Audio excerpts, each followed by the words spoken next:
नमस्कार मित्रांनो, जीवन प्रकाश चॅनलमध्ये आपले स्वागत आहे. तर मित्रांनो, आपण आज जाणून घेणार आहोत आपल्या देशाची स्थिती आणि येणाऱ्या ग्रहमानाबद्दल. तर मित्रांनो, आपल्याला माहीतच असेल की केंद्र सरकारच्या दाव्याप्रमाणे आपल्या देशाची अर्थव्यवस्था एक बूमिंग स्थितीमध्ये आहे, तेजीमध्ये आहे.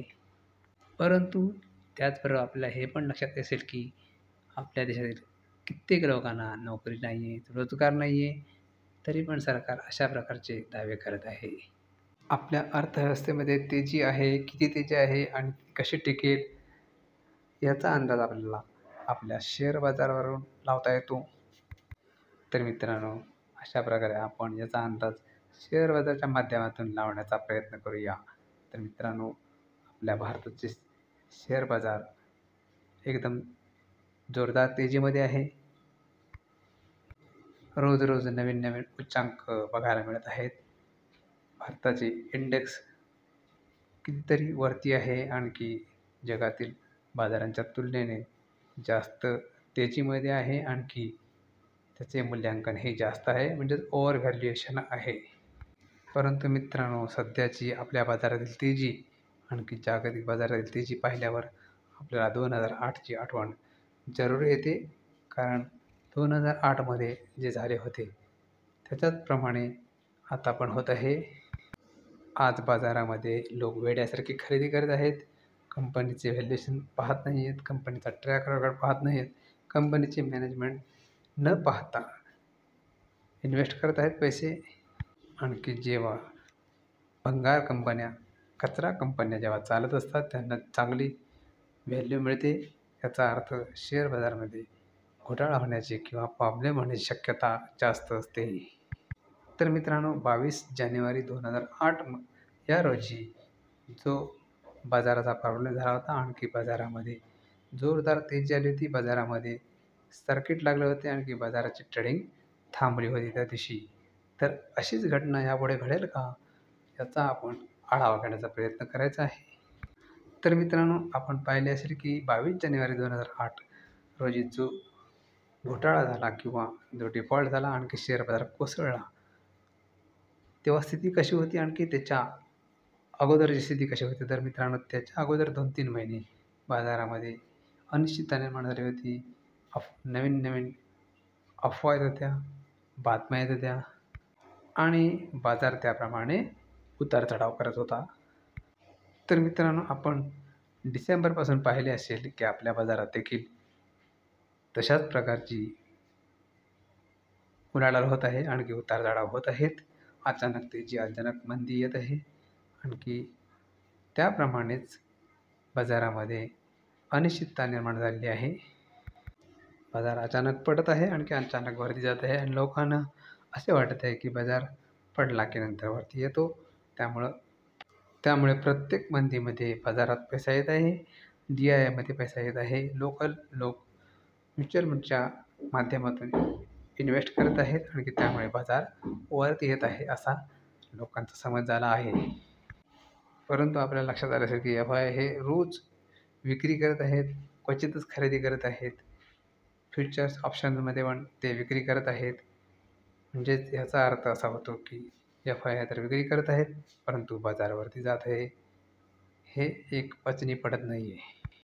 तर मित्रांनो, या व्हिडिओमध्ये आपण जाणून घेण्याचा प्रयत्न करणार आहोत की 2008 सदृश्य परिस्थिती आता निर्माण होऊ शकते का, आणि ती कशाप्रकारे होऊ शकते ते पाहूया.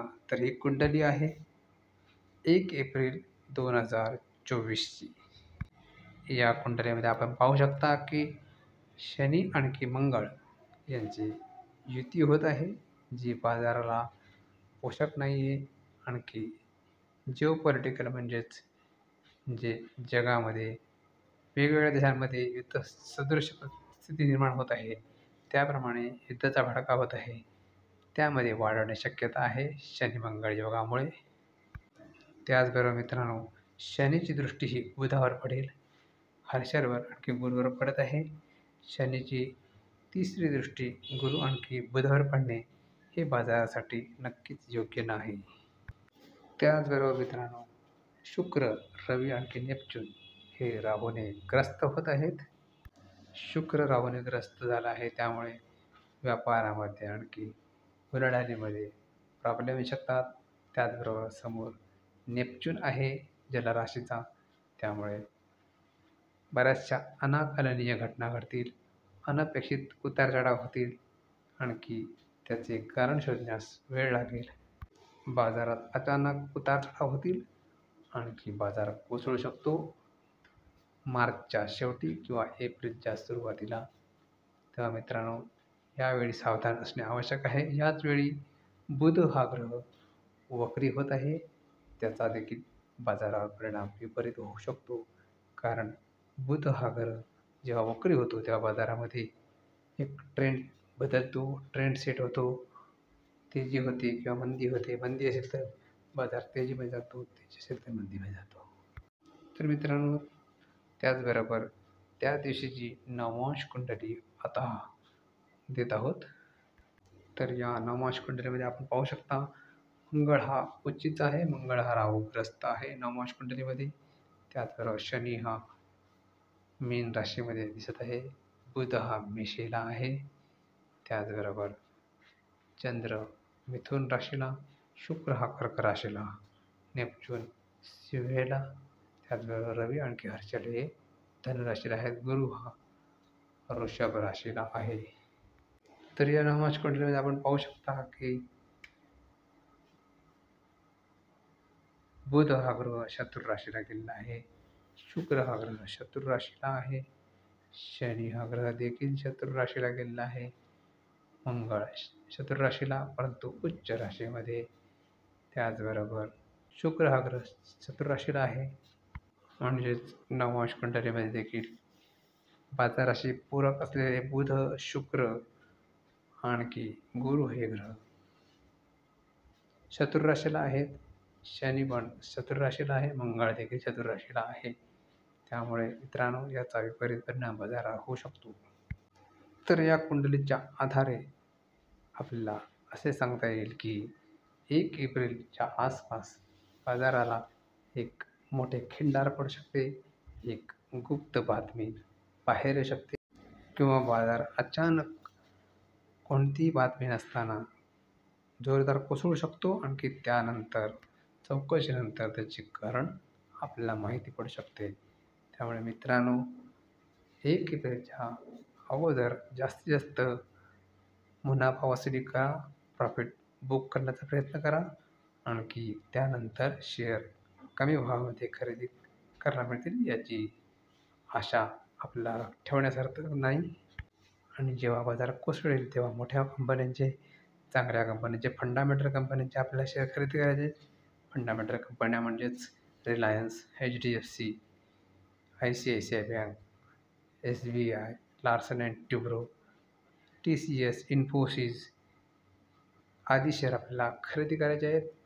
त्यामुळे आपल्याला अगोदर त्याची लिस्ट ठेवायची तयार, जेणेकरून आपल्याला तेव्हा ते खरेदी करता येतील. जर आपल्याकडे शेअर असतील तर त्यातले थोडे तरी विकण्याची हिंमत दाखवणे आवश्यक आहे. तर मित्रांनो, हे होते विश्लेषण येणाऱ्या ग्रहयोगांचे, 1 एप्रिलच्या आसपास होणाऱ्या विचित्र ग्रहयोगांचे, आणखी त्याचप्रमाणे आर्थिक अवस्थेवर, जागतिक अर्थव्यवस्थेवर होणाऱ्या परिणामाबद्दल. त्यामध्ये भारताची अर्थव्यवस्था येते, तर त्याप्रमाणे आपल्याला हे पाहायचे आहे. तर मित्रांनो, आपण जरूर हे पाहण्याचा प्रयत्न करा, विश्लेषण करण्याचा प्रयत्न करा. आपल्या जर काही सजेशन असतील, आपल्या काही सूचना असतील तर कमेंटद्वारे जरूर लिहा. तर ठीक आहे मित्रांनो, हे होते येणाऱ्या आगामी काळामधील ग्रहयोग आणखी त्याबद्दल माहिती. आपल्याला व्हिडिओ आवडले असेल तर लाईक आणखी शेअर जरूर करा. आणखी जीवन प्रकाश चॅनलला सबस्क्राईब जरूर करा. ज्योतिषविषयक काही प्रश्न असतील तर जरूर विचारा कमेंटद्वारे. तर ठीक आहे मित्रांनो, पुन्हा भेटूया नवीन व्हिडिओसह. तोपर्यंत जय श्री स्वामी समर्थ. धन्यवाद. जय श्रीराम.